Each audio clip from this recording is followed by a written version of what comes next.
প্রিয় BA first সেমিস্টারের যারা অনার্সের ছাত্রছাত্রীরা রয়েছে, যাদের অনার্স পেপারে এডুকেশন রয়েছে, তাদের জন্য আজকের এই ভিডিওটি অত্যন্ত গুরুত্বপূর্ণ। কারণ আজকের এই ভিডিওতে আমি তোমাদের এডুকেশনের অনার্স পেপারের একদম লাস্ট মিনিটের বাছাই করা প্রশ্ন বলে দেবো। যে প্রশ্নগুলো বলবো সেগুলো যদি তোমরা ভালো করে যাও, একদম 100% কমন পাবে। 100%-এর ওপরে কমন পাবে। কারণ বিষয়টা বলি, তোমাদের 10 মার্কসের কোশ্চেন 3টে অ্যান্সার করতে হয়, 4টে দেওয়া থাকে। সেই 4টে প্রশ্ন যে আসবে, 4টে প্রশ্নই কমন পাওয়ার মতো। তবু আমি মিনিমাম তোমাদের বলবো, তোমরা মিনিমাম 3টে প্রশ্ন কমন পাবেই। যে 3টে তোমাদের করতে হবে সেই 3টে পেয়ে যাবে। একটি প্রশ্ন ঘুরিয়ে দেয়, ঠিক আছে, সেটিও কমন আসবে, তবু আমি সেটিকে বাদ দিয়ে ধরছি। তোমরা 3টে প্রশ্ন কমন ওখানে পেয়ে যাবে 10 নম্বরের। 5 নম্বরের যে প্রশ্নগুলো দেয় সেখানে তোমরা যে 5টা প্রশ্ন তোমাদের করতে হয়, সেখানে তোমরা মিনিমাম 4টে প্রশ্ন তো কমন পাবেই, ঠিক আছে। তো এবং তার সাথে যে 2 নম্বরের 10টি প্রশ্ন তোমাদের করতে হয়, ঠিক আছে, 2 নম্বরের প্রশ্ন। তো 2 নম্বরের প্রশ্ন, এই প্রশ্নগুলো করলে কভার হয়ে যাবে। তবুও আমি তোমাদের 2 মার্কসের কোশ্চেন এবং অ্যান্সার বলে দেবো। তো চলো, আজকের এই ভিডিও ক্লাসটি অত্যন্ত গুরুত্বপূর্ণ হতে চলেছে। ভিডিওটি স্কিপ না করে ভালো করে দেখতে থাকো। তো দেখো, সাজেশন, তোমাদের কোশ্চেন প্যাটার্ন আমি যেটা বললাম সেটা এখানে দেওয়া রয়েছে। তোমরা পারলে স্ক্রিনশট তুলে নিতে পারো যারা জানো না। তো চলো, 10 মার্কসের যে কোশ্চেন প্রথমেই যেটি পড়বে তোমরা, ঠিক আছে, যেটি হচ্ছে একজন আদর্শ শিক্ষকের গুণাবলী ও দায়িত্ব ব্যাখ্যা করো। একজন আদর্শ শিক্ষকের গুণাবলী ও দায়িত্ব ব্যাখ্যা করো। যারা ইংলিশ ভার্সন ছাত্রছাত্রীরা রয়েছে, যদি ইংলিশ ভার্সন দরকার হয় তোমরা অবশ্যই কমেন্ট বক্সে লিখবে, ইংলিশ ভার্সনে দিয়ে দেওয়া হবে। শিক্ষার সংখ্যা দাও, ঠিক আছে, শিক্ষার সংজ্ঞা দাও। শিক্ষার সংকীর্ণ ব্যাপক অর্থ সংক্ষেপে ব্যাখ্যা করো। এই প্রশ্নটি অত্যন্ত গুরুত্বপূর্ণ। এই সংক্ষেপে অর্থটা ব্যাখ্যা করো এবং এর পার্থক্যটাও পড়ে নেবে, ঠিক আছে। অনার্সের ছাত্রছাত্রীদের বারবার বলছি, শিক্ষার সংজ্ঞা দাও, শিক্ষার সংকীর্ণ ও ব্যাপক অর্থ সংক্ষেপে ব্যাখ্যা করো এবং উভয়ের মধ্যে পার্থক্য। এই প্রশ্নটি ভালো করে নাও। তার সাথে পড়বে একজন আদর্শ শিক্ষকের গুণাবলী ও দায়িত্ব ব্যাখ্যা করো। এই দুটো প্রশ্ন আগে তোমরা রেডি করো পড়ে, ঠিক আছে।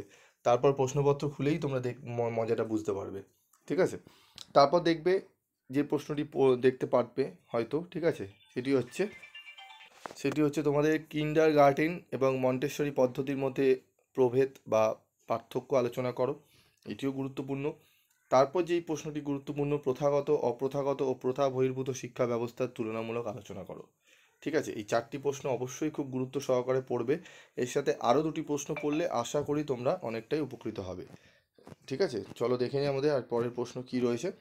যেটি রয়েছে সেটি হচ্ছে সহ পাঠ্যক্রমিক কার্যাবলীর, ঠিক আছে, সহ পাঠ্যক্রমিক কার্যাবলীর সংজ্ঞা দাও। বিভিন্ন ধরনের সহ পাঠ্যক্রমিক কার্যাবলী সম্বন্ধে সংক্ষেপে আলোচনা করো। অত্যন্ত গুরুত্বপূর্ণ। স্টার মার্ক প্রশ্নগুলো আগে পড়বে, ঠিক আছে। প্রথম, আমার সাজেশনে প্রথম 3টে প্রশ্ন অবশ্যই খুব গুরুত্ব সহকারে পড়বে। তারপরে যেটি পড়বে এই 5 নম্বরের প্রশ্নটি পড়বে। তারপর পড়বে প্রকৃতিবাদের মূল নীতিগুলি কী কী, শিক্ষায় প্রকৃতিবাদের প্রভাব আলোচনা করো, এই প্রশ্নটি পড়বে। তারপর পড়বে প্রয়োগবাদের মূল নীতিগুলি আলোচনা করো, ঠিক আছে। এই যে 7টি প্রশ্ন পরপর দেখছো, তার মধ্যে একটি প্রশ্ন স্টার নেই, বাকি 6টা প্রশ্ন স্টার দেওয়া রয়েছে। এই 6টা স্টার মার্ক প্রশ্ন তোমাদের অত্যন্ত ভালোভাবে পড়তে হবে। অনার্সের যেহেতু ছাত্রছাত্রী তোমরা, তোমাদের এই 6টা থেকে 7টা প্রশ্ন পড়াটা অত্যন্ত কম সাজেশনই আমি দিয়েছি।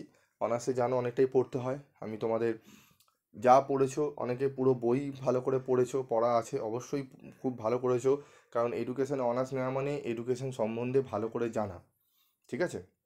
এডুকেশন সাবজেক্টটি যেহেতু আমার রয়েছে, নিয়ে পড়াশোনা করেছি, তাই আমি এডুকেশনটি আরও বিস্তরে তোমাদের এত ডিটেলে আমি বলি। বাকি অন্যান্য সাবজেক্টের স্যারেরা রয়েছেন। তো আমি তোমাদের এডুকেশনটা বলবো যে এডুকেশন তোমরা অনার্স নিয়েছো, ভালো করে বুঝে পড়বে, দেখবে এডুকেশন খুব একটা মজাদার ইন্টারেস্টিং সাবজেক্ট, ঠিক আছে। সব সাবজেক্টই ইন্টারেস্টিং হয়, এডুকেশনটা বিশেষ করে খুব দরকার, ঠিক আছে, টিচিং প্রফেশনে, ঠিক আছে। নিজের জ্ঞান বাড়ানোর জন্য অবশ্যই এডুকেশনটা বুঝে পড়লে খুব সুন্দর দেখবে লাগে। তোমরা জানো অনেকেই যারা পড়েছো খুব ভালোভাবে, এবং অনেকে পড়ে উঠতে পারে না, কাজকর্ম করে, তাদের জন্য বিশেষ করে অনেকে বলে স্যার বা দাদা আপনি একটু যদি কম সাজেশন প্রশ্ন দেন, সেগুলোই পড়ে আমরা পাস করব। তো তাদের জন্য বিশেষ করে দেওয়া। তো 7টা প্রশ্ন হলো। এরপর যে দুটো প্রশ্ন রয়েছে, আচ্ছা এটার ওই রিপিট হয়েছে 9 নম্বরের প্রশ্নটি, এটা 9 নম্বরটি বাদ যাবে কারণ প্রথমে আলোচনা করেছি। 8 নম্বরে রয়েছে দেখো কিন্ডার গার্ডেন এবং মন্টেসরি পদ্ধতির মধ্যে প্রভেদ, ঠিক আছে। এখানে মনে হয় আলোচনা একবার আমি করে দিয়েছি। আচ্ছা, কিন্ডারগার্টেন মন্টেসরি পদ্ধতি আলোচনা করে দিয়েছি, সরি এটি রিপিট হয়েছে। তোমরা এই 7টি প্রশ্ন অবধি পড়বে, ঠিক আছে। এই 7টি প্রশ্ন, এটি কোনো কারণবশত রিপিট হয়েছে, ঠিক আছে। তো 7টি প্রশ্ন ভালো করে পড়বে, আশা করি তোমরা মিনিমাম প্রশ্ন কিন্তু যেগুলো তোমাদের লিখতে হয় কমন পেয়ে যাবে, ঠিক আছে। এই প্রশ্নগুলো পড়ো, এর বাইরে যে প্রশ্নগুলো তোমরা পড়েছো সেগুলো অবশ্যই তোমরা করে নেবে, ঠিক আছে। তারপর দেখো আমরা চলে আসবো 5 নম্বরের প্রশ্ন। প্রথমে যে প্রশ্নটি পড়বে, শিক্ষার্থীর ওপর বংশগতির প্রভাব ব্যাখ্যা করো। শিক্ষার্থীর ওপর বংশগতির প্রভাব ব্যাখ্যা করো। শিক্ষার্থীর ওপর পরিবেশের প্রভাব ব্যাখ্যা করো। অত্যন্ত গুরুত্বপূর্ণ এই দুটি প্রশ্ন, 5-এ আসবেই আসবে। এই দুটো প্রশ্ন পড়ে নেবে, একদম তোমরা 5 নম্বরের অনার্স পেপারে পাবেই পাবে 5 নম্বরের প্রশ্ন, ঠিক আছে। বংশগতির প্রভাব আলোচনা করো বা ব্যাখ্যা করো, শিক্ষার্থীর ওপর বংশগতির প্রভাব উল্লেখ করো, ঠিক আছে।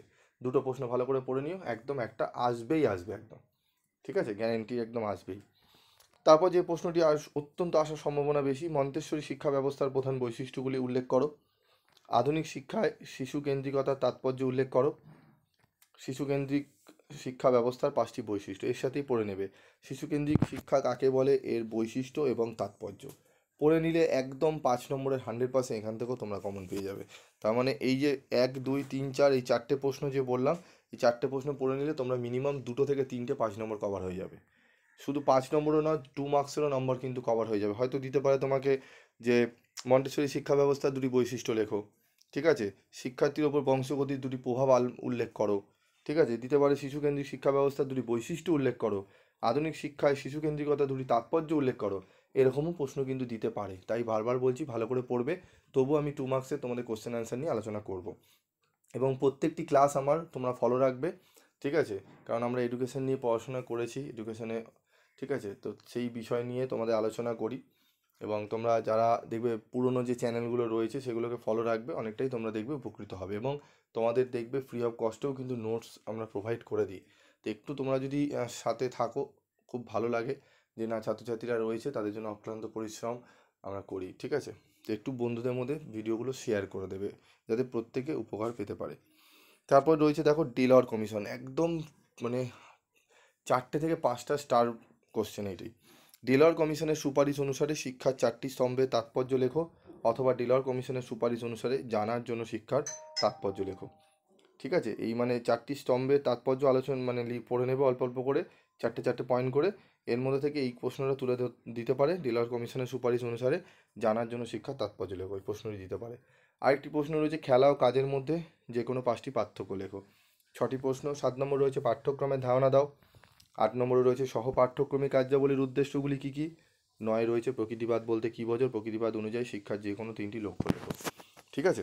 তারপর রয়েছে শিক্ষাক্ষেত্রে প্রয়োগবাদের প্রভাব সংক্ষেপে আলোচনা করো। মাত্র 10টি প্রশ্ন দিয়েছি 5 নম্বরে, এই 10টি প্রশ্ন পড়ে যেও, মিনিমাম আশা করি 4টে প্রশ্ন কমন পেয়ে যাবে। মিনিমাম, ম্যাক্সিমাম 5টা প্রশ্ন তোমাদের লিখতে হয়, মিনিমাম 4টে প্রশ্ন কমন পাবে। 10টা প্রশ্ন একটু ভালো করে পড়ে যাও। টু দি পয়েন্ট অ্যান্সার পড়বে। আমার কাছে স্টাডি মেটেরিয়াল যারা সংগ্রহ করেছে, কিনেছে, অনেক রিজনেবল প্রাইসে আমি স্টাডি মেটেরিয়াল দিয়েছি, এত সুন্দরভাবে গুছিয়ে আমি তোমাদের লিখেছি। হ্যাঁ, হাবিজাবি আমি বেশি অরে কোশ্চেন রাখি না, তোমাদের এক একজন এমনভাবে বোঝাবে মানে মাথা পাজিল হয়ে যাবে তোমাদের, ঠিক আছে। এইটা ওইটা, এর অর ওর অর, এত অরে পড়ার দরকারই পড়ে না। সিম্পল পড়বে, দেখবে জিনিসটাকে সরল করে নেবে। বেশি জটিল যত করবে তত ঘাটবে। বেশি নোটস আঁকা ভুকি করে লাভ নেই। নর্মাল টেক্সট বই পড়ে সেটাকে লাইন টু লাইন বুঝে তুমি যদি লিখে আসতে পারো, সেটাই সব থেকে বেটার হয়, ঠিক আছে। তো সাজানো গোছানো খুব বেশি সাজাতে গিয়ে অনেকে কারিকার্য করতে গিয়ে নাম্বার সেরকম পায় না, ঠিক আছে। তো আজকের মতো ভিডিওটি শেষ করছি। কাল আবার দেখা হবে পরবর্তী ভিডিওতে 2 মার্কসের কোশ্চেন নিয়ে, এবং প্রত্যেকটা কোশ্চেনের অ্যান্সার নিয়ে আমি আলোচনা করব, ক্লাস করিয়ে দেবো। একটু ফলো রাখবে, তোমাদের আজকের দিনটা দেখবে অনেকটাই উপকৃত হবে। আজকের মতো ভিডিওটি শেষ করছি।